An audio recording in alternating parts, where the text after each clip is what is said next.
Pourtant. Alléluia. Pour la fête des mères, on sort les bagnes. Pour la fête des mères, on fait tellement de bruit. Mais pour la fête des pères, ça passe souvent sous silence. Mais je vais juste vous dire ce matin que vous êtes des êtres exceptionnels. Alléluia. Et nous sommes bénis de vous avoir dans nos vies. Alléluia. Nous sommes bénis de vous avoir dans nos vies. Alléluia. Les mamans qui sont dans la salle, s'il y a un papa à côté de vous, même s'il a 3 ans, souhaitez une bonne fête. Souhaitez bonne fête. J'ai envoyé le message à Jean ce matin, il m'a dit qu'il attend la suite. Souhaitons d'abord, souhaitez.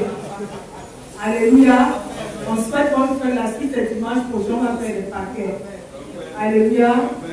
Mais n'oubliez pas souvent comment on regarde ce qu'on fait. Mais vous allez se montrer au centre. Vous allez vous maçonner au centre. Alléluia. Alléluia. Parce que c'est nous qui avons la grâce de multiplier. C'est la femme qui a la grâce de multiplier. Alléluia. Quand vous semez une graine, c'est elle qui multiplie. Donc même si vous avez seulement donné petit, la non va multiplier, on va faire des gros paquets. Alléluia. Alors soyez calmes, soyez rassurés. On va honorer nos papas dimanche. Alléluia. Est-ce qu'on va acclamer les papas de l'église?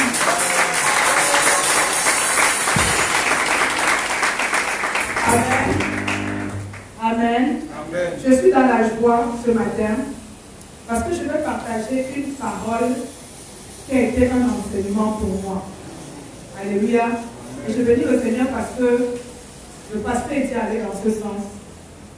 Et je crois que cette parole va faire du bien à quelqu'un ce matin. Alléluia. Le message de ce matin est un encouragement. C'est un encouragement pour quelqu'un. C'est un encouragement pour quelqu'un ce matin. Alléluia. Vendredi, quand je suis venue, on a eu un bon moment de prière. Depuis quelques temps, ça n'allait pas. On a eu un bon moment de prière. Et quand le pasteur dit, nous a exhorté sur comment les choses qui peuvent nous aider, élever la puissance de Dieu, j'étais un peu boostée. Et ce qui est marrant, c'est qu'à la sortie, je rentrais avec l'ancienne Olive. Nous sommes allés jusqu'au rond-point commandant. Et on a commencé à parler. Parler, jusqu'à ce que je prenne mon taxi et que j'arrive à la maison. Et quand j'arrive à la maison, il y a une voix qui me demande: de quoi as-tu parlé quand tu es au carreau? De quoi as-tu parlé? Vous avez parlé de quoi? Et je me rends compte que durant tous les jours que nous avons passés, c'était les plaintes et les jérémiades. On sortait d'un culte, on sortait avec la parole de Dieu, on sortait avec un message, mais le pasteur l'ancien était au carrefour commandant, en train de se plaindre, en train de se lamenter, en train de dire comment nous sommes déjà fatigués, nous sommes épuisés, de dire comment jusqu'à quand. Ça, c'était le pasteur et l'ancien au rond-point commandant. Et on a passé tout ce temps-là. Même quand on partait, c'est comme ça que nous sommes partis dans ma part. On s'appelle, on est au téléphone dans ma part. Et le Seigneur me demande de quoi. Je ne vais pas dire le Seigneur, mais il y a une fois qu'il me demande de quoi je veux parler. De quoi, sur quoi vous êtes entretenus. À la fin, qu'est-ce que vous avez laissé dans le cœur l'une de l'autre? Et la parole que le pasteur Eti a donnée vendredi m'est revenue à l'esprit. J'ai dit, je vais un peu rentrer dans la vie de celui qu'on appelle notre Père dans la foi. Tu vas un peu aller voir comment il a marché. Parce qu'on parle seulement de notre Père dans la foi, mais on ne sait pas toujours ce par quoi il est passé. Je vais un peu rentrer là et je veux voir ce qu'il peut encore me dire. C'est une histoire qu'on dit tout le temps, mais je veux un peu rentrer dans sa vie. Et c'est ainsi que samedi, j'ai commencé à relire. J'ai commencé à partir du verset 15, là où lui-même, Abraham faisait comme il a fait comme moi là, je vois plutôt quand vous commandez. J'ai commencé à lire son histoire. Et j'ai trouvé 3 grandes leçons qui peuvent nous aider. J'ai été enseignée hier matin et je voudrais partager cet enseignement avec vous. Alléluia. L'enseignement de ce matin, c'est pour ceux qui, comme Abraham, après 24 ans, après 25 ans, sont fatigués, sont épuisés, sont à bout. Parce qu'ils attendent de quelque chose. Parce que cette parole qui a été dite sur leur vie, n'est pas en train de s'accomplir. La parole de ce matin, c'est pour quelqu'un qui, comme Abraham, commence à se demander si la parole que le Seigneur a prononcée sur sa vie va un jour s'accomplir. Si la parole qu'il a dit qu'un jour sur lui, elle va s'accomplir. La parole de ce matin, c'est pour quelqu'un comme Abraham. Au départ, il y avait cette vie. Au départ, il y avait cette foi. Au départ, il y avait ce zèle. Dans la Bible de Abraham au chapitre 12, avait quitté tout, sans savoir où il allait. Pourquoi? Parce qu'il avait fait confiance à Dieu. Mais quand on voit plus tard comment Abraham marche, il y a beaucoup de questions qu'Abraham commence à se poser. Et le message de ce matin, c'est pour encourager quelqu'un. C'est pour bâtir la foi de quelqu'un. C'est pour relever la foi de quelqu'un. C'est pour dire à quelqu'un, tu peux y arriver. C'est pour dire à quelqu'un, tu vas y arriver. Même si ça fait 25 ans, même si ça fait 30 ans, tu vas y arriver comme Abraham. Alléluia. Pouvons revenir parce qu'on va lire. Allons dans Genèse 15. Là où Abraham commence à faire comme nous autres. La Bible dit, dans Genèse 15, après ces événements, le chapitre 1, la parole de l'Éternel fut adressée à Abraham dans une vision. Et il dit à Abraham, ne crains point, je suis ton bouclier, et ta récompense sera très grande. Abraham répondit, Seigneur éternel, que me donneras-tu? Je m'en vais sans enfant. Et beaucoup disent ça aussi. Que me donneras-tu encore? Après 25 ans, après 40 ans, après 30 ans, que me donneras-tu? Je suis en train d'aller sans enfant. Que me donneras-tu? Pourquoi? Parce qu'Abraham est en train de se rendre compte que quand il se regardait lui-même, il se rendait compte que ce corps n'est plus capable de donner. Ce corps n'est plus capable d'enfanter. Ce corps n'est plus capable de produire quelque chose. Alors quand Abraham se regarde et que Dieu vient lui dire que ta récompense sera grande, il demande à Dieu, que vas-tu encore me donner? Parce que quand je regarde à moi, je ne vois plus quelque chose de bon qui pourra sortir de ma vie. Que vas-tu me donner? Je suis en train d'aller sans enfant. Je suis en train de partir sans travail. Je suis en train de partir sans argent. Je suis en train de partir sans rien dans ma vie. Que vas-tu encore me donner? Que vas-tu encore faire pour moi? Celui qui est né dans ma maison sera mon héritier. En d'autres termes, les gens me disent, ce que je n'avais pas prévu, c'est ce que je suis obligé de faire avec. Ce que je n'avais pas prévu pour ma vie. Quand je pensais à ma vie dans le futur, je ne voyais pas ça. Mais aujourd'hui, je suis obligé de faire avec. Ça, c'est le langage d'Abraham. Après 24 ans d'attente, après 24 ans d'espoir, après 24 ans, il est en train de dire à Dieu, que me donneras-tu? Que donneras-tu à ma vie? Qu'est-ce que tu vas apporter de plus à ma vie? Ce que j'attendais, ce que j'espérais, quand j'étais encore, quand je pouvais encore, quand j'espérais encore, tu ne m'as pas donné. Mais quand je regarde là, il n'y a plus rien, tu ne peux plus rien. Le temps a passé, j'ai pris de l'âge. Quand je regarde Sarah, il n'y a plus rien de bon. Quand je regarde à moi-même, il n'y a plus rien de bon. Et comme toujours, Dieu est merveilleux, alléluia.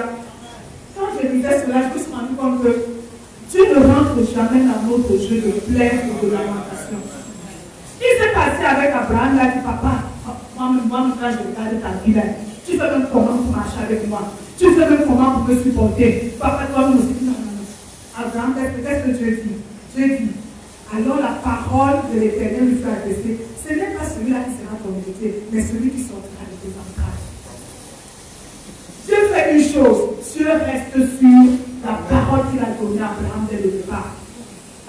Dieu reste sur le plan qu'il a pour la vie d'Abraham dès le départ. Il n'a pas changé de langage, il n'a pas changé de projet, il n'a pas changé de plan. Dieu est resté sur le plan, sur le destin, sur la vision, sur le projet qu'il avait pour Abraham.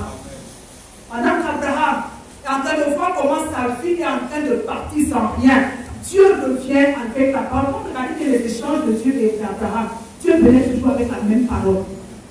Il venait, 10 ans c'était la même parole, 15 ans c'était la même parole, 20 ans c'était la même parole, c'était la même parole. C'est Abraham qui gesticulait, mais Dieu ne gesticulait pas, il restait sur sa parole. Et au verset au chapitre 17, allons au chapitre 17. Là le père a déjà 89 ans. Il a déjà 99 ans, 24 ans se sont déjà écoulés, il n'y a pas de fils. fils de la promesse. Alors, à partir du verset 3, à partir du verset 2, lorsqu'Abraham fut âgé de 99 ans, l'Éternel a parlé à Abraham et lui dit, je suis le Tout-Puissant, marche devant ma face, et sois intègre, j'établirai mon alliance entre moi et toi, et je te multiplierai à l'infini. Abraham, comme toujours, la Bible déclare que Abraham tomba sur sa face, et Dieu lui parla en disant, voici mon alliance que je fais avec toi. Tu deviendras le père d'une multitude des nations. On ne t'appellera plus Abraham, mais ton nom sera Abraham, car je te rends père d'une multitude de nations. Alléluia. Amen. Alléluia. Amen. Il revient quand Abraham a 99 ans. Là, comme le pasteur disait tout à l'heure, le corps est déjà vieux, mais Abraham est très près de l'accomplissement de la promesse. Il est déjà fatigué. Il n'a plus rien de bon qui peut sortir de sa vie. Aux yeux d'Abraham, c'est fini. Mais aux yeux de Dieu, il est prêt à entrer dans ce qu'il a préparé pour lui. Et Dieu fait une chose. Il m'a enseigné, parce que j'avais déjà entendu ça, mais il m'a enseigné personnellement. Dieu fait une chose. La Bible déclare que sur le chemin, et c'est ça le titre de mon message, je ne vais pas le dire, c'est sur le chemin de ta destinée. Le titre de ton message, c'est sur le chemin de ta destinée. Sur le chemin de sa destinée, à la porte de sa destinée, Dieu fait une chose. Dieu change l'identité d'Abraham. Il ne s'appelle plus Abraham, qui veut dire père élevé. Abraham n'était pas pauvre. Abraham n'était pas n'importe qui.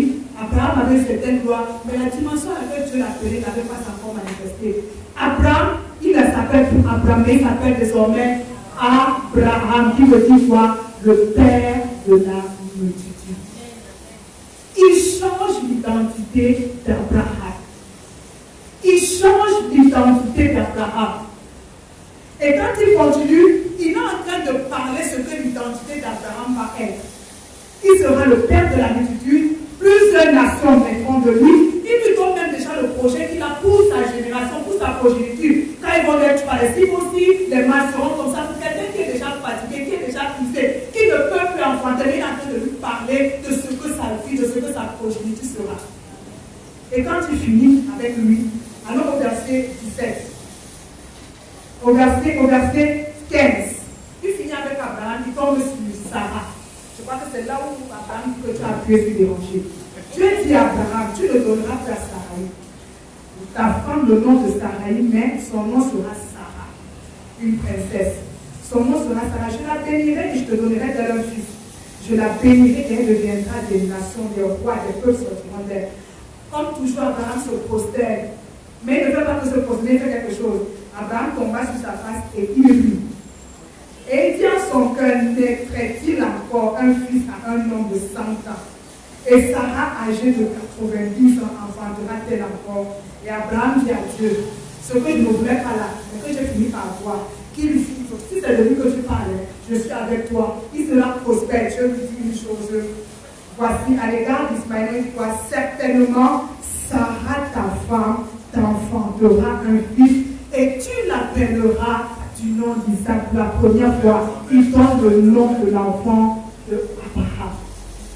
La première leçon que je voudrais nous donner ce matin, c'est que mon identité est plus importante que ma condition. Amen. Est-ce que vous avez compris? Amen. Mon identité, ce que je suis, est plus important que la condition par laquelle je passe. Abraham est en train de parler de ses limitations. Dieu est en train de parler de l'identité d'Abraham. Abraham est en train de parler de sa faiblesse. Mais Dieu est en train de parler de ce que Abraham est. Sur le chemin de ta destinée, tu as besoin de manifester ton identité. Pourquoi? Parce que ta destinée est liée à ton identité. Il dit au verset 6, mais ton nom sera Abraham, car je te rends père. Car je te rends père. Son identité détermine ce qu'il va être. Il dit à Abraham, parce que je change ton nom, je te rends capable d'enfanter. Parce que je change ton nom, je te donne une autre identité, je te rends capable d'enfanter. Tu ne seras plus Abraham, tu seras plus Abraham, mais tu seras père, car je te rends Alléluia. Amen. Ton identité te donne le pouvoir. Ce que tu es te donne le pouvoir. Tu ne peux pas entrer dans ta destinée si tu ne prends pas conscience de ton identité. Ce ne sont pas tes conditions qui sont importantes. Ce n'est pas ce par quoi tu passes qui est important, mais c'est qui tu es. Qui tu es, qui tu es. Et de ce que le Seigneur est en train de me dire samedi, mais tu as parlé de tes limitations, tu as parlé de comment ça ne marche pas, tu as parlé de comment ceci n'arrive pas, tu as parlé, mais est-ce que tu as parlé de ce que tu es? Est-ce que tu as parlé, je faisais comme Abraham, pendant que Dieu disait à Abraham, tu es le père de la multitude, Abraham disait, mon corps est usé, mon corps est vieux, j'ai 100 ans, est-ce qu'il n'est pas encore quelqu'un de moi? Dieu n'était pas dans le langage d'Abraham. Dieu disait, de toi naîtra une multitude des nations, 12 rois naîtront de toi. Mais Abraham était focalisé sur ses limitations, sur ses manquements, sur ses échecs, sur ses frustrations, sur le temps qu'il a perdu. Mais Dieu n'était pas dans ça. Je vais dire à quelqu'un ce matin, tu veux entrer dans ta destinée, prends conscience que tu as une identité, ton identité te donne le pouvoir d'être. Ton identité te donne le pouvoir d'être. Ce n'est pas tant ta faiblesse qui compte, ce n'est pas tant ce que tu es, parce que notre Dieu nous rend capable. Ça veut dire quoi? Que parce que tu es capable. Parce que tu es, c'est possible encore. C'est encore possible. Même avec un corps usé, c'est encore possible parce que tu es devenu Abraham. Je te rends capable. Je te donne le pouvoir. Alléluia. On dit souvent, dis-moi qui tu es. C'est ça aussi, tu as un mariage. Dis-moi avec qui tu marches, je te dirai qui tu es. Moi, je vais te dire ce matin, dis-moi qui tu es et je te dirai ce que tu as. Amen. Dis-moi qui tu es et je te dirai ce que tu peux. Dis-moi qui tu es. Tu ne peux pas accomplir ta destinée si tu n'es pas conscient de qui tu es. Tu ne peux pas accomplir ta destinée si tu ne marches pas avec la conscience de qui tu es. Il dit que tu es son fils. Il dit que tu es son héritier. Et Dieu marche avec nous. Dieu traite avec nous sur la base de notre identité. Sur la base de ce que nous sommes devenus. Il traite avec moi, pas sur la base de mes faiblesses, pas sur la base de mes gémissements, pas sur la base de mes peines, pas sur la base du temps qui est passé, mais sur ce que je suis. Je suis fils, je suis héritier, donc j'ai droit, c'est pour ça qu'il donne, c'est pour ça qu'il fait. C'est pas parce que je pleure beaucoup, c'est pas parce que je me lamente beaucoup, mais c'est parce que je suis son héritier et je dois cela. Et je dois cela. C'est sur cette base qu'il traite avec nous. Sur la base, j'ai une relation avec mon fils. J'ai une relation avec mon serviteur. J'ai une relation avec mon fils. Il a droit à la guérison. Il a droit à la percée. Il a droit à la délivrance. C'est sur cette base-là. Ça veut dire quoi? Ça veut dire que même si le corps est usé, c'est encore possible. Alléluia. Amen. Même si le corps est usé, c'est encore possible. Même si le temps est passé, c'est encore possible. Même si on a fait 25 ans en piétinant sur place, c'est encore possible. Même si on a fait 25 ans au rocher, en tournant en rond, c'est encore possible. Pourquoi? Parce que nous avons une identité qui nous donne droit à cela. Alléluia. Amen. Alléluia. Amen. Tu ne peux pas entrer dans ta destinée. Si tu veux marcher comme tous les hommes, il y a quelqu'un, on avait vu un texte ici qui disait je vous ai dit que vous étiez des dieux. Je vous ai dit que vous étiez des fils de très haut, du très haut. Mais cependant, vous mourrez comme des hommes. Mais cependant, vous mourrez comme des hommes. Vous marchez comme des hommes. Vous parlez comme des hommes. Vous vous plaignez comme des hommes. Vous voyez des situations comme des hommes. Mais pourtant, vous êtes des dieux, des fils du très haut. Alléluia. Amen. Regarde un pas toi ce matin et regarde à ce que la parole de Dieu dit. Qui es-tu? Qui es-tu? À la porte de la destinée, Dieu fait une chose. Il change l'identité d'Abraham. Tu as une identité. Et c'est cette identité-là qui t'amène dans ta destinée. Tu n'es plus Abraham. Tu n'es plus Stella. Tu es la princesse de l'Éternel. Il a dit, vous savez, là, c'est une princesse. C'est pas une femme qui a raté sa vie. C'est pas une femme stérile. C'est pas une femme qui n'a rien produit dans sa vie. Elle aime ma princesse. Elle aime ma princesse. Les autres connaissaient Sarah comme celle qui n'a pas enfanté. Les autres connaissaient Sarah comme celle qui donne Son offrande était le ciment, mais Dieu a appelé Sarah ma princesse. Alléluia. Alléluia. Ton identité est importante. Peut-être parfois quand on le dit comme ça, vous ne comprenez pas. Jusqu'à ce que vous rentrez vraiment dans la parole pour réaliser que votre destinée est cachée dans votre identité. Votre destinée est cachée dans votre identité. Ce que vous êtes appelé à être est caché dans ce que vous êtes. C'est caché dans ce que vous êtes. Qui suis-je? Qui suis-je? Qui suis-je ce matin? Alléluia. Donc, Jérémie a de plainte, lamentation là. Quand on finit de faire comme Abraham, la chose la plus belle, c'est que Dieu reste fidèle à sa parole. Si Dieu était un homme, regardez tout le signement d'Abraham là, il ne serait jamais devenu père. Mais parce que Dieu est Dieu, et parce qu'il reste fidèle à sa parole, il accomplit ce qu'il dit de sa bouche. Et je veux le dire à quelqu'un ce matin, ce ne sont pas des climates qui vont arrêter le plan de Dieu pour toi. Ce ne sont pas des gémissements qui vont arrêter le plan de Dieu pour toi. S'il a parlé, il va l'accomplir. S'il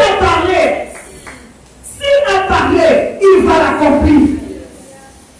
S'il a parlé, ça c'est quelque chose qui résonne fort dans mon esprit hier. Si je parlais sur ta vie, je vais l'accomplir. Même si tu ne le vois pas, mais si moi Dieu je parlais, je vais l'accomplir. Pourquoi est-ce que je t'ai pris? Parce que je ne regarde pas ce que tu as dit, mais je regarde à ce que mon corps, à ce que les circonstances, à ce que les choses autour de moi sont en train de me dire. Mais je n'élève pas, comme on l'a dit vendredi, la parole de Dieu sur ma vie. Il est Dieu. Il est Dieu. Ta situation ne peut pas le faire passer pour menteur. Ta stérilité ne peut pas le faire passer pour menteur. Cette maladie ne peut pas le faire passer pour menteur. Il est Dieu. Il est Dieu.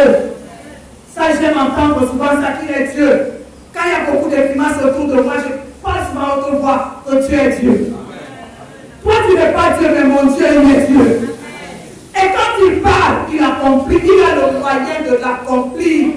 Il a le moyen. Regardez un peu comment il marche avec Abraham. Si c'était un faux mot, ce serait fatigué d'Abraham. Mais Dieu ne se fatigue pas d'Abraham. Parce que ce qu'il commence, il achève. Il a dit, quitte ton pays et je vais t'amener. Je vais faire de toi le père d'une multitude. Le temps va encore passer. Mais tant que je n'ai pas encore accompli ces paroles, je ne te laisserai pas Abraham. Tu peux sauver dans le découragement, tu peux sauver dans l'abattement, mais je saurai toujours comment te relever pour que tu entres. Et ça, c'est ce que Dieu sait ce qu'on fait dans nos vies. Quand nous sommes au plus bas, il sait comment nous relever. Il sait comment nous encourager. Il sait comment nous fortifier. Parce qu'il a un plan avec nous. Il a un plan et son plan ne meurt pas. Son plan ne meurt pas. Alléluia. S'il y avait un peuple comme Israël, si c'était un fou et moi qui étions Dieu d'Israël, ils seraient tous morts dans le désert. Mais comme il avait un plan, il est resté focalisé sur son plan. Courez ou pas courez, vous allez seulement entrer à Canaan. Courez ou pas, vous allez entrer. J'ai les moyens de ma politique. Toi, tu ne veux pas entrer, je veux citer quelqu'un d'autre qui va pas entrer. Alléluia. S'il a parlé, s'il a dit je suis le Dieu qui te guérit, il va guérir. Il va guérir. S'il dit je suis ta délivrance, même s'il y a des liens, même s'il y a des cadenas, même s'il y a des cachots, il est ma délivrance. Il est ma délivrance. Il est ma délivrance. Alléluia. Tu n'es pas n'importe qui. Sur le pasteur dit que souvent dit ça. Tu n'es pas n'importe qui. Et il faut que tu le réalises aujourd'hui.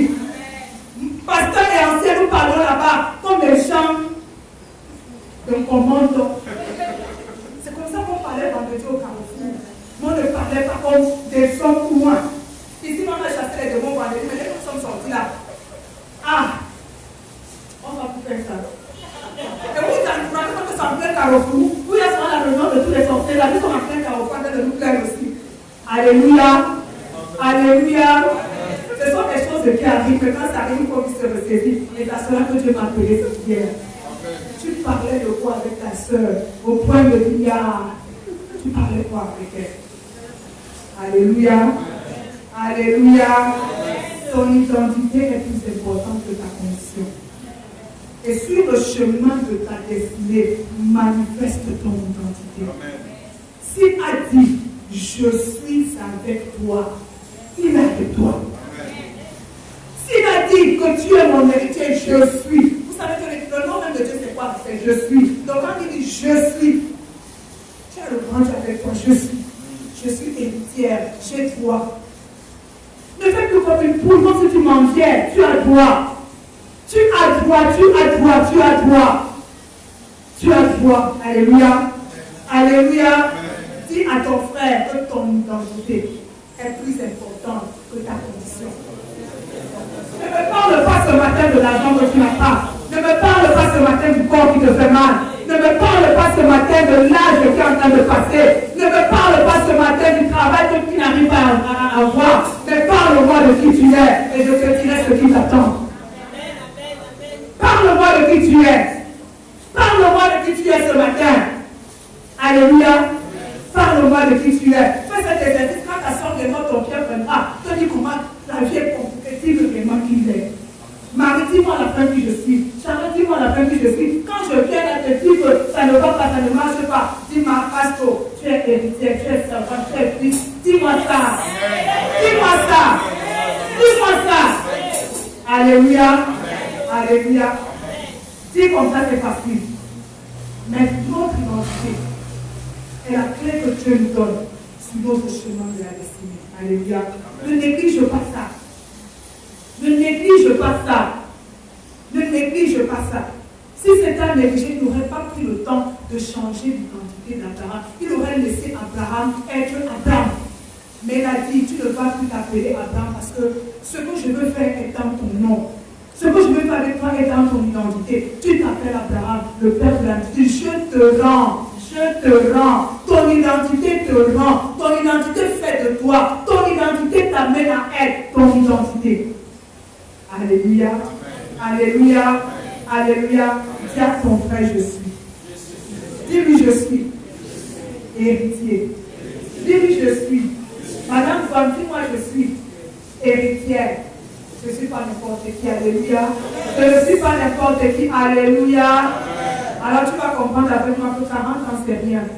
50 ans, c'est rien. La ménopause dépassée, c'est rien. C'est encore possible avec notre Dieu. C'est encore possible avec notre Dieu.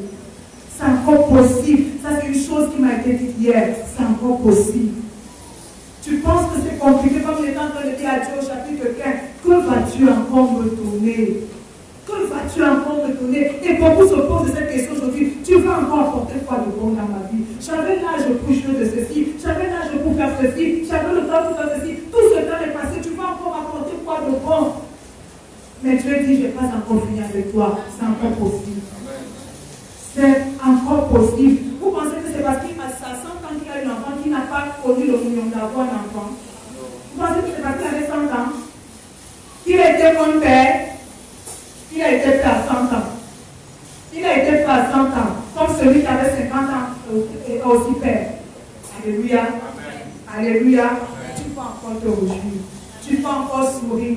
Tu peux encore danser. Tu peux encore célébrer. Le rocher peut encore faire des exploits. Le rocher peut encore aller à une autre dimension. Le rocher peut encore s'étendre. Le rocher peut encore s'élargir. Même après 25 ans, le rocher peut encore. Alléluia. Pour tous ceux qui ont la prière du monde, ça, ce qui va vous rendre capable, c'est de prendre conscience de l'identité que vous avez. Vous êtes des serviteurs. Il vous rend capable de servir. Il vous rend capable de faire. Il vous rend capable d'enfanter. Il vous rend capable de produire. Vous êtes ses serviteurs. Donc, vous n'avez aucune excuse. Vous n'avez aucune excuse pour ne pas faire. Parce qu'il nous rend capable. Alléluia. Il nous rend capable. Et la deuxième leçon que j'ai eue hier, je vais revenir sur l'intervention du diacre Mathias mercredi, quand on revenait sur le message de l'évêque du dimanche. C'est quelque chose qui m'a béni, mais je n'ai pas pris le temps de bien intégrer. Attention, hier je vais demander ces notes et je vais commencer à lire. Alléluia. La deuxième chose sur le chemin de ta destinée, tu as besoin d'être un nègre qui vaut. Alléluia. Dis à ton frère, sois un nègre qui vaut. Sois un aigle qui vole. Dis à moi, dis à toi-même, je suis un aigle qui vole. Il y a beaucoup de choses à dire sur la vie de l'aigle. Mais je veux m'attarder juste sur deux aspects qu'il a abordé mercredi quand il parlait du message de dimanche. La première chose, c'est que l'aigle peut vivre jusqu'à 70 ans. L'aigle peut vivre jusqu'à 70 ans. Mais pour qu'il vive jusqu'à 70 ans, il a des choix difficiles à faire. Un choix difficile à faire parce que quand il arrive à 40 ans, ses serres, ce qui lui permet d'attraper la proie, commence à être faible sur le poids de l'âge, il ne peut plus attraper la proie. Son bec qui lui permet de se nourrir commence à être trop plié et il ne peut plus bien marcher. Et puis ces selles qui lui permettent de voler plus haut commencent à devenir lourdes sous le poids de l'âge. Dans 40 ans, l'aigle appelé soit à mourir, soit à prendre encore de l'envol. Pourquoi? Parce qu'à 40 ans, il commence à couper sous le poids de l'âge. Et beaucoup sont comme ça aujourd'hui. Nous sommes sous le poids de l'âge, sous le poids des années, sous le poids. Comme on dit, nous sommes puisés. On n'arrive plus à voler, on n'arrive plus à combattre, on n'arrive plus à manifester, on n'arrive plus. Et l'aigle a une décision importante à prendre. Soit il se laisse mourir, soit il décide de vivre. Et pour vivre, il a un prix à payer pour vivre. On nous dit que pour vivre, l'aigle doit voler au plus haut du sommet de la montagne. Il doit voler. Et pendant 150 ans, pendant 150 jours, il doit rester sur ce sommet pour vivre une renaissance. Ça veut dire quoi? Que pendant les 150 jours qu'il va passer au sommet de la montagne, il va lui-même détruire ses selles. C'est-à-dire qu'il va briser ses selles pour que d'autres naissent. Il va briser son bec pour qu'un autre sorte. Et il va se déplumer pour que d'autres plus sortent. Et c'est au bout de ça que l'aigle peut encore s'envoler. C'est au bout de ces 150 jours, quand il a détruit les anciens cerfs, l'ancien bec, les anciens pulls, et qu'il a eu renouvellement total, que l'aigle peut voler et atteindre 70 ans. Mais si à 40 ans, il a appelé à mourir. À 40 ans, il a appelé à mourir. Mais lui, s'il veut vivre, il décide de payer un prix, celui d'aller jusqu'au sommet. Alléluia. Amen. Celui d'aller jusqu'au sommet. Et je vais encourager quelqu'un ce matin. Je ne sais pas ce qui est en train de t'arrêter. Mais je veux que tu décides ce matin de vivre encore. Amen. Alléluia. Amen. Je veux que tu décides ce matin de vivre encore. Dis à ton frère, vis encore. Dis-lui, vis encore. Ancien, vis encore. Pasteur, vis encore. Ministre, vis encore. Diable, vis encore. Décide de vivre. Décide de vivre. Ne te laisse pas mourir dans le découragement. Ne te laisse pas mourir dans la frustration. Ne te laisse pas mourir dans l'échec. Ne te laisse pas mourir dans l'abattement. Ne te laisse pas mourir dans la honte. Mais décide de vivre. La première chose que je veux te demander de faire ce matin, c'est d'aspirer à élever une autre dimension. Alléluia. Aspire à aller à une autre dimension. L'aigle n'est pas resté à terre. L'aigle vole encore plus haut, jusqu'au sommet. Aspire à aller encore une autre dimension. Aspire à vivre encore autre chose. Aspire à vivre encore une autre dimension. Une autre dimension de puissance, une autre dimension de gloire, une autre dimension de révélation. Aspire encore à t'élever. Parce que si tu ne t'élèves pas, tu mourras. Parce que si tu n'aspires pas, tu mourras. Parce que si tu ne vas pas plus haut, tu mourras. Vous savez, pendant 25 ans, pendant 10 ans, il y a des combats que nous pouvons mener quand on a 10 ans de foi, quand on a 20 ans de foi. Mais à un certain âge, il faut plus pour résister dans cette bataille. Plus on marche avec le Seigneur, plus on a besoin que son onction croisse dans nos vies pour affronter les batailles légères de nos vies.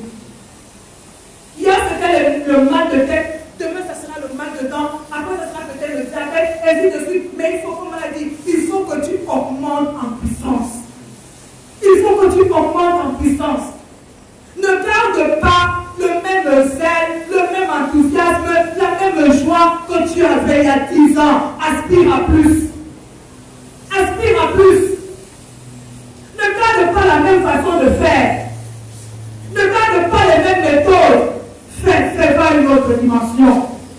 Va à une autre dimension, que ce soit dans ta vie personnelle, que ce soit dans le ministère auquel tu as appelé. Va à une autre dimension. Fais les choses autrement. Fais les choses autrement. Il y a un prix à payer. L'histoire ne nous dit pas que c'est quelqu'un qui brise les serres de l'air. C'est lui-même. C'est lui-même qui enlève les choses qui ne peuvent plus l'aider à aller loin. C'est lui-même qui les enlève. Il y a des choses dont tu dois te séparer si tu vas aller à une autre dimension. Il y a des choses dont tu dois te séparer si tu veux vivre autre chose. Alléluia.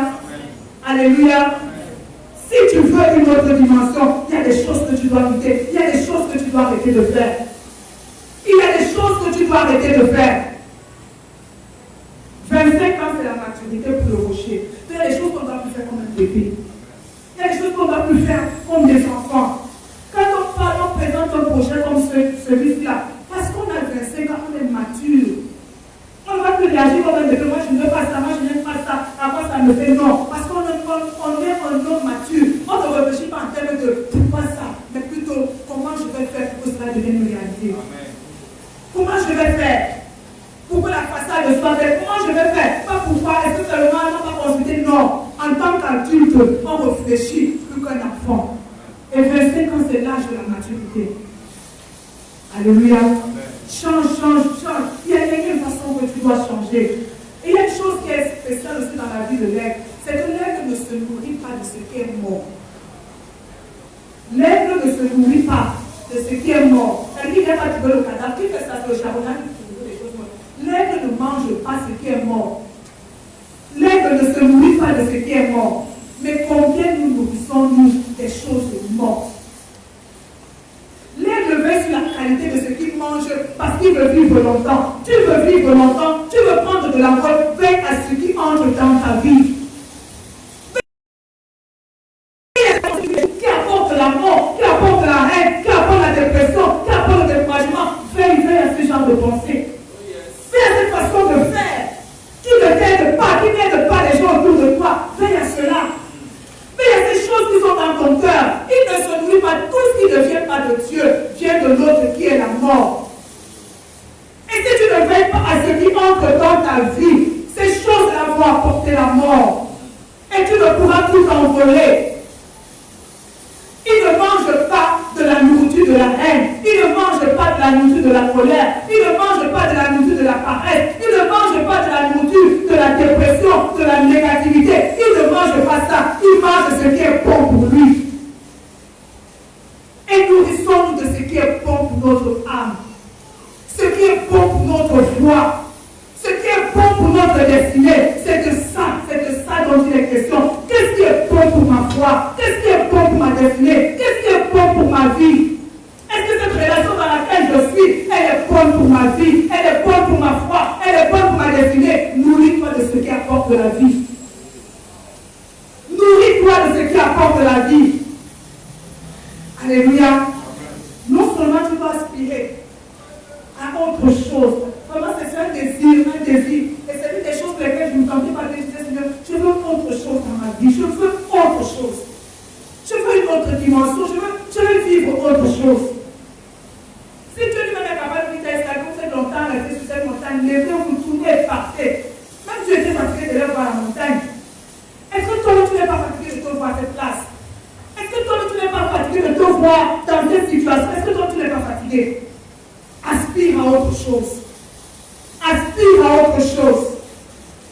Enlève ces plumes qui t'alourdissent. Enlève ces plumes qui ne peuvent plus t'aider à voler. Enlève ces choses de ta vie. Tu ne peux pas vouloir voler et t'attacher aux choses qui te maintiennent sur la terre.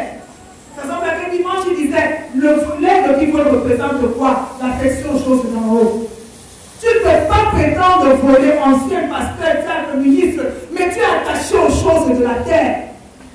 Tu ne peux pas vouloir voler et avoir des attaches avec la terre. Tu ne peux pas. Tu ne peux pas aller à notre dimension de la compréhension de la parole et rester attaché aux choses du monde. Tu ne peux pas. Tu veux voler, il faut que tu cours, il faut que tu sois libre de prendre le vol. Mais pourquoi nous sommes lourds? Pourquoi nous sommes lourds? Pourquoi on a l'envoler? Pourquoi on a du mal à prendre de l'envol? Parce que nous sommes attachés.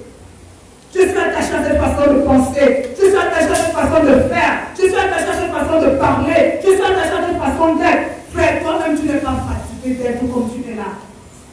Tu n'es pas fatigué. Tu n'es pas fatigué. Alléluia. Tu dois prendre la décision. Soit de vivre, soit de mourir. Alléluia. Mais choisis de vivre.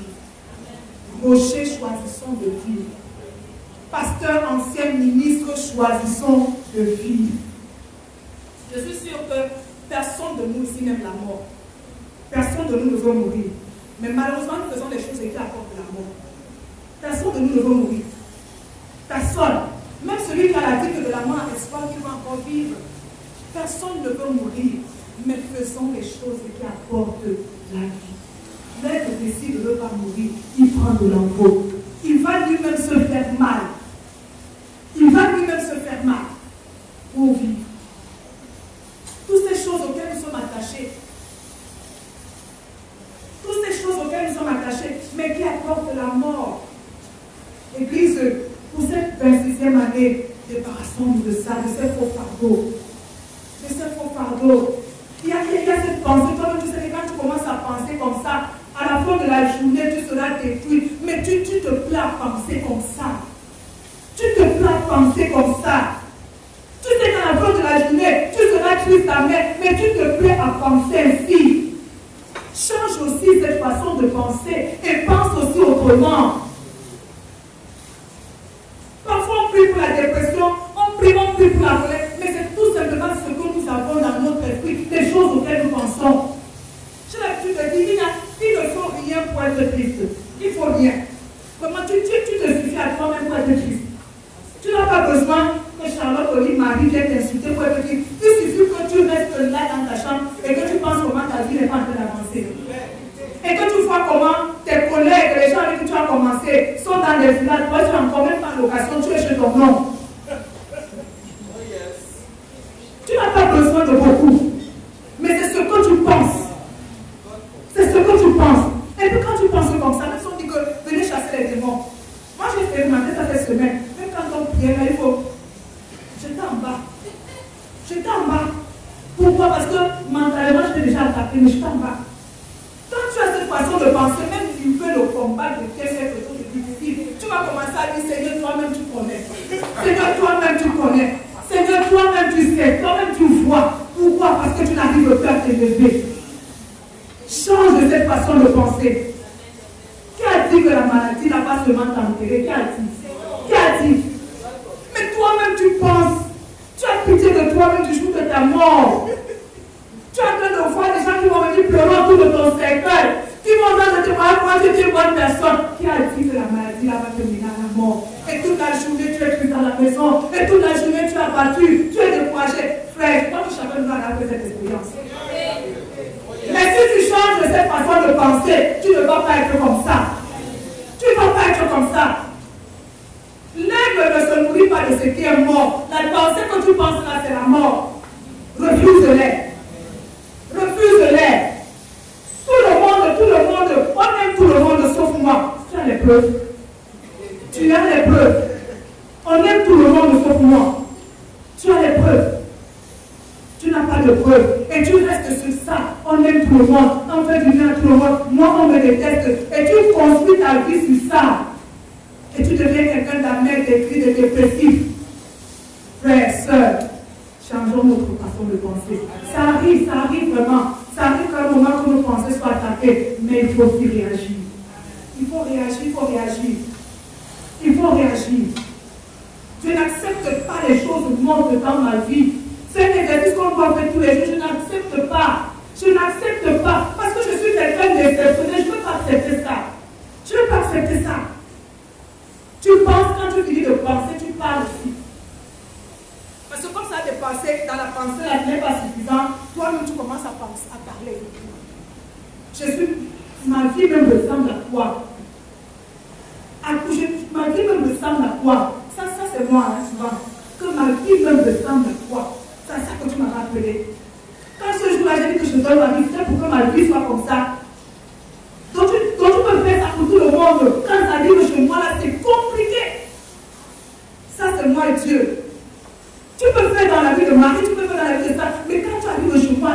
quoi dans ma vie je ne peux pas faire. Tu vois quoi? Donc j'ai fini de penser, maintenant je parle. Je parle. Et quand tu as fini de parler, maintenant tu agis. Tu agis. Alléluia. Il faut changer ça. Église, il faut changer ça. Si tu veux voler, change ça. Si tu vas aller à une autre dimension, change quoi? Ça. On a vu tout à l'heure, Jésus savait ce qu'il allait faire. Qu'est-ce que tu te dis toi-même quand tu penses de toi? Qu'est-ce que je vois? Qu'est-ce que je pense? Qu'est-ce que je veux? Jésus savait. Qu'est-ce que toi tu sais de toi? Qu'est-ce que tu sais de ta vie? Qu'est-ce que tu sais? Parfois, tu n'as pas besoin de parler. Quand on te voit, on sent que toi-même tu as laissé la route de ta destinée. Tu es allé en bouche. Et de quand tu es sorti, tu as dit que vous continuez. Quand tu allais arriver, vous allez voir que c'est bon, vous allez revenir me dire, moi je suis là fatigué. Et quand on te voit, alléluia, alléluia, change de cette façon de penser, alléluia. Et quand tu commences à penser comme ça, après tu t'en prends aux enfants, ils t'ont rien fait, puis tu sors une parole comme ça, c'est le mari qui vient seulement te demander quelque chose, tu le ramasses, tu mets tout le monde mal à l'aise. Pourquoi? Parce que la pensée a été attaquée. Hein, frère Loïc? Quand les pensées sont attaquées, ça commence à sortir comme ça sort. Alléluia. Mais changeons notre façon de penser. Je veux voler, je dois veiller sur la qualité de ce que je mets dans ma vie. Alléluia. Tu as un projet, qu'est-ce que tu vois d'abord? Tu as un projet, qu'est-ce qui est devant tes yeux? Ce sont les murailles, ce sont les montagnes, où tu vois des vallées, où tu vois un chemin sur lequel tu vas passer. Qu'est-ce que tu vois? Alléluia. La première chose, manifeste ton identité. Parce que ton identité est plus importante que tes conditions de vie. Ton identité, ce que tu es plus important que ce que tu vis. Ce que tu vis n'est rien comparé à ce que Dieu a prévu pour ta vie. La raison pour laquelle il dit, j'ai formé pour vous des projets de paix, des projets de bonheur. Et moi là, j'ai le pouvoir de réaliser ça. Et la deuxième chose, prends soin un aigle qui vole. Ne sois pas une poule qui est là seulement pour les grains de Marie. Sois un aigle qui vole. Élève-toi. Aspire à une autre dimension. Aspire à une autre dimension. Aspire à une autre dimension. Et ne te nourris pas des choses qui amènent la mort dans ta vie. Qui amènent la mort dans ta vie. Ne te nourris pas de ça. Toi-même, crée un cadre de vie qui est agréable à la manifestation de ta foi. À la manifestation de ta joie. Et la troisième chose, la Bible déclare que ceux qui se confient à l'Éternel renouvellent leur force et ils prennent de l'envol. Ça veut dire aussi que ceux qui ne se confient pas à l'Éternel ne prennent pas de l'envol. La troisième chose, faites encore confiance à Dieu. Alléluia. On a vu tout à l'heure que Satan vous a demandé pour vous prier. On a pris une autre fois tout à l'heure. Faites encore confiance. Je veux dire une chose aujourd'hui. Ton vol, la hauteur de ton vol, la rapidité de ton vol est liée à ta foi. C'est lié à ta foi. Il dit ceux qui se confient en l'Éternel, ceux qui se confient dans la parole de l'Éternel, ceux qui se confient dans les promesses de l'Éternel, ceux qui se confient dans la puissance de l'Éternel, c'est ceux-là qui sont capables de voler. Ils marchent, ils ne se fatiguent pas. Pourquoi? Parce qu'ils ont placé leur confiance non pas en eux, non pas dans leur corps, non pas dans leur capacité, non pas dans leur avoir, mais ils ont placé leur confiance en Dieu. Ils ont placé leur confiance en Dieu. Et c'est à ce niveau-là que Dieu veut nous amener. Nous croyons trop en nous et nous croyons moins en Dieu. Nous croyons trop en nous. Mais il n'est pas question de nous, il est question de lui. Nous croyons trop en nous. Je crois que mon corps peut encore, je crois que mon intelligence peut encore, je crois que ma force peut encore, je crois que mes diplômes peuvent encore. Non, c'est pas ça. Crois en Dieu. Il dit ceux-là, ils marchent, mais ils ne vont pas se fatiguer. Ils marchent, mais ils ne vont pas se fatiguer. Ils vont courir, mais ils ne vont pas se lasser. Pourquoi? Parce qu'ils n'ont pas mis leur force dans leur champ. Ils n'ont pas mis leur force dans leur poumon, mais ils ont mis leur force en Dieu. Alléluia. Faites encore confiance à Dieu ce matin. Je vais dire à quelqu'un, crois encore que c'est possible. Crois encore que ton Dieu peut le faire. Crois encore que ton Dieu peut changer ta situation. Crois encore ce matin. matin, c'est possible. Alléluia. Alléluia. Il faut activer ta foi ce matin. Il faut activer ta foi. Il faut activer ta foi. Tu as commencé l'année avec beaucoup de faits. Tu as des grands projets. Mais les jours sont en train de passer. Les projets là font comme si ça ne va jamais aboutir. Va les secouer. Dis-leur que c'est possible avec ton Dieu. Alléluia. Alléluia.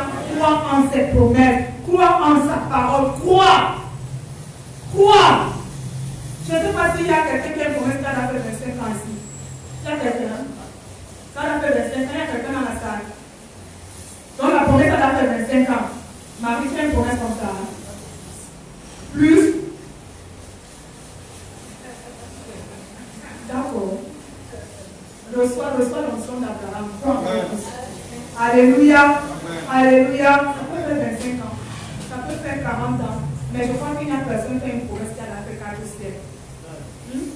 Parce qu'Israël est en captivité depuis 4 siècles, mais tu avais parlé avant les 4 siècles qu'ils allaient sortir de la captivité. Donc même si ça fait 4 siècles, ça va t'accomplir. Alléluia. Crois dans les promesses de Dieu. Crois dans la parole de Dieu. Crois dans la puissance de ton Dieu. Crois dans l'amour de ton Dieu. Crois dans la fidélité de ton Dieu. Crois dans la bienveillance de ton Dieu. Crois en ton Dieu. Crois en ton Dieu. Alléluia. Quand il te regarde, il voit son champion. Quand il te regarde, il voit sa princesse. Quand il te regarde, il voit sa fille bien-aimée en qui il a mis toute son affection et ne peut pas te laisser tomber. Alléluia. Crois. Dis à ton frère, crois ce matin. Dis-lui, crois encore. Crois encore sa parole. Crois encore sa puissance. Crois encore. Quand tu es faible, mais lui ne l'est pas. Crois encore. Alléluia. Crois encore ce matin. Et la dernière chose, la troisième leçon, on ne va pas s'attarder là-dessus. Sur le chemin de ta destinée, il y a une chose que tu dois faire continuellement. Réclame ton héritage. Alléluia. Réclame sur le chemin de ton héritage. N'arrête pas de réclamer ce qui est à toi. On va parler quoi? Réclame ton héritage. Parce que tu as un héritage. Tu as un héritage. Dans le livre, on voit dans le livre de Juges. Ça, c'est quelque chose aussi qui a boosté ma foi. Dans le livre de Juges, on voit Caleb qui vient après 45 ans, il dit à Moïse, tu sais ce que tu as dit à mon sujet et à ton sujet. Tu sais. Parce que moi, je n'ai pas oublié, même après 45 ans, là, je suis d'âge, mais je n'ai pas oublié, je n'ai pas l'examen. Je me rappelle encore très bien. Dans il y a une seule qui m'a dit que quand je veux faire la convocation, je rappelle même les jours, les heures, les temps, les conditions dans lesquelles tu m'avais insulté. Lui, là, il disait ça. Je sais quand Dieu m'avait parlé. Je sais quand Dieu m'avait parlé. Je sais ce qu'il m'avait dit. Et je viens aujourd'hui te réclamer ce qu'il avait dit à mon sujet. Ceux qui réclament leur héritage sont ceux qui sont conscients d'abord qu'ils ont un héritage. Si tu n'es pas conscient, tu vas rien réclamer. Ce sont ceux qui sont conscients qu'ils ont quelque chose que Dieu a préparé pour eux. Et c'est ces choses-là qu'ils vont réclamer. Si le diable est arrivé au stade où il a fermé ta bouche, ton cœur ne demande de prier et t'enterrer. Réclame ton héritage. Même si ça prend du temps, mais réclame ton héritage. Il allait voir Josué, il a dit, tu sais, il m'avait parlé, il avait dit ceci, qui va me donner cette montagne, donne-la moi. Donne-la-moi. Ceux qui réclament leur héritage sont ceux qui savent que Dieu est avec eux pour leur donner la victoire.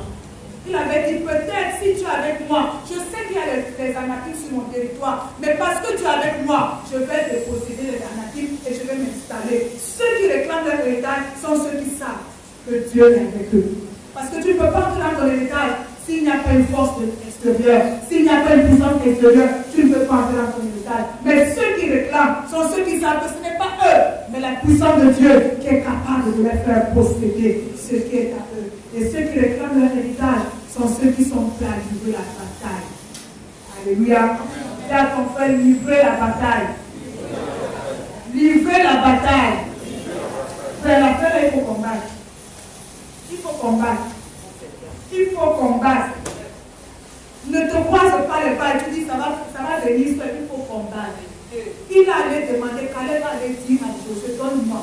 Il a dit donne-moi, mais Jésus n'a pas pris tout cadeau. Il a dit que c'est d'accord. Mais il était conscient qu'il y avait des géants sur son territoire et il s'est levé pour aller les combattre.